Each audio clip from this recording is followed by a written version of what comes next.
nowadays, the PARP inhibitor, they are doing trials. It's not approved for the castrate-sensitive disease yet.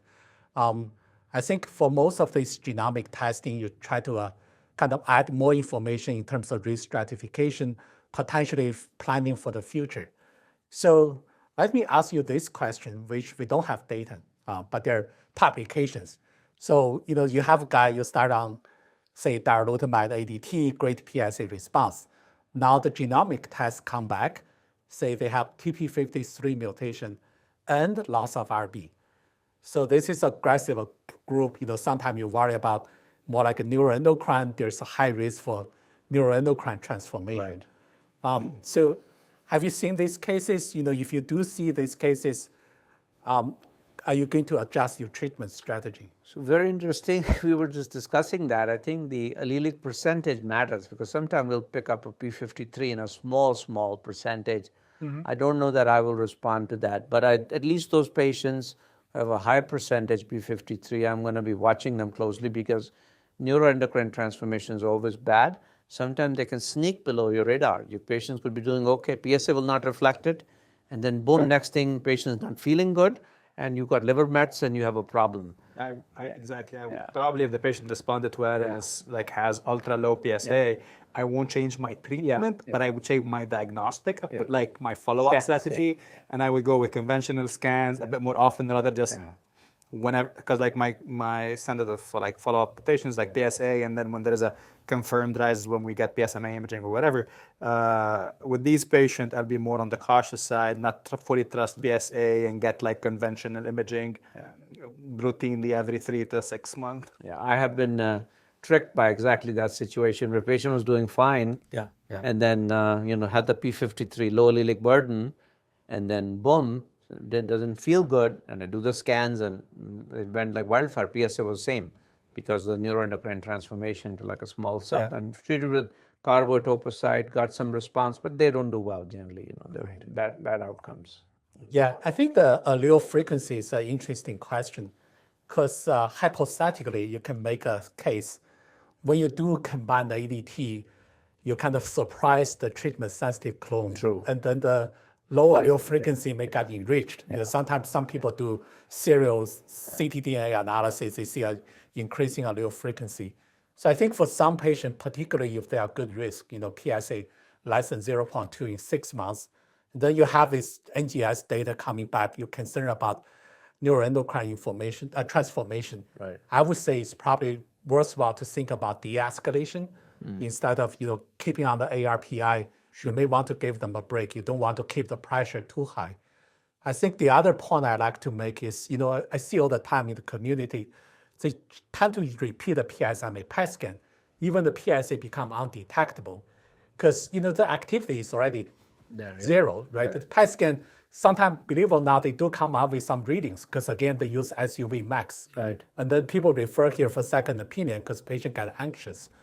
For this group of patients, CT scan is a very good way to monitor because you worry about visceral mass. If you do PET scan, you won't pick up this PSA undetectable, particularly neuroendocrines, they lost the PSMA expression. Right. So I think that the other thing for this group of people, TP53, loss of RB, I probably do the CT scan every 6 months, regardless how they're doing, just in case, they really run into trouble being transformed. Because we have seen cases, they could transform even within 2 years or a year, if they have bad genetics. Yeah. Sorry, go ahead. No, go ahead. At what point do you de-escalate? When their PSA is a target, or is that point when you say, okay, I'm going to... So I think the most robust data is all look at it 6 months. If it's less than 0.2, then they are good risk. There are trials, phase 3 trials, trying to look at this question, basically de-escalate, particularly for people with low volume disease. It's probably not a good idea for somebody with more than 20 bone mass, but they have low volume disease, clinically doing well. And then you worry, particularly in the setting, you see TP53 mutation, you worry about neuroendocrine transformation.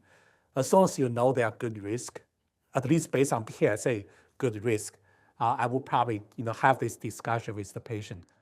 And how do you de-escalate? You take them off the ARPI, ARPIs, then leave the ADT? Good, very good.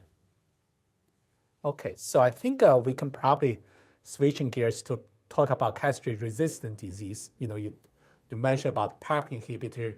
I think, in the past few years, we see lots of phase 3 trials to show the benefit of combining PARP inhibitor with androgen pathway inhibitor, that improves survival.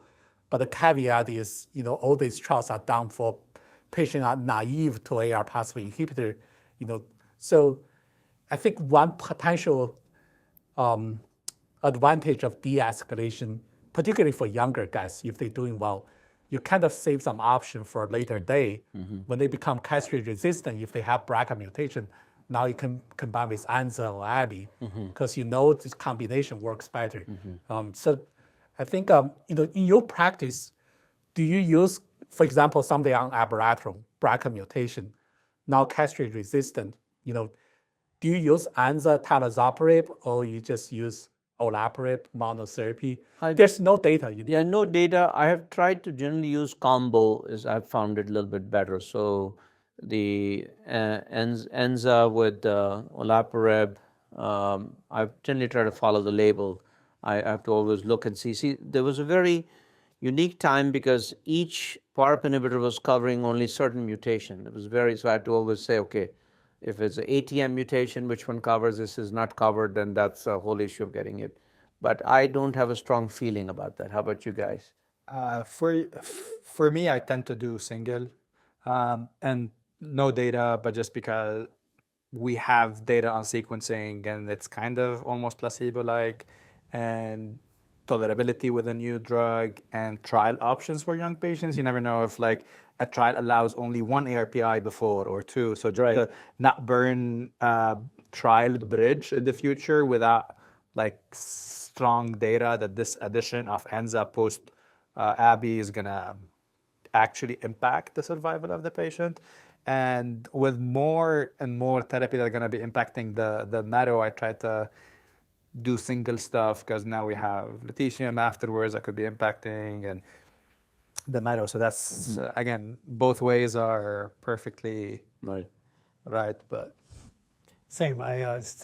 Because most of these patients have already seen the other drug side that tend to favor more the single agent PARP, unless there are a few exceptions here and there. So. Yeah, you can make an argument either way, because when you combine with talazoparib and enzalutamide, you have to reduce the dose of PARP inhibitor because drug-drug interaction. Right. So you use monotherapy, you can get full dose. But for some like a CHEK2 mutation, maybe the combination works better than monotherapy. Again, this is all kind of post-hoc analysis. No one really knows. ATM, now we know they don't really respond to PARP inhibitor very well, but we do see patients respond, in the clinic. So lots of times we offer benefit doubt. Now we have, radioligand therapy like Pluvicto. This is approved. That can be an option to patients as well. And for patients with bone mets disease, only radium-223, either alone or potentially maybe in the future in combination with a PARP, if the trials shows benefit.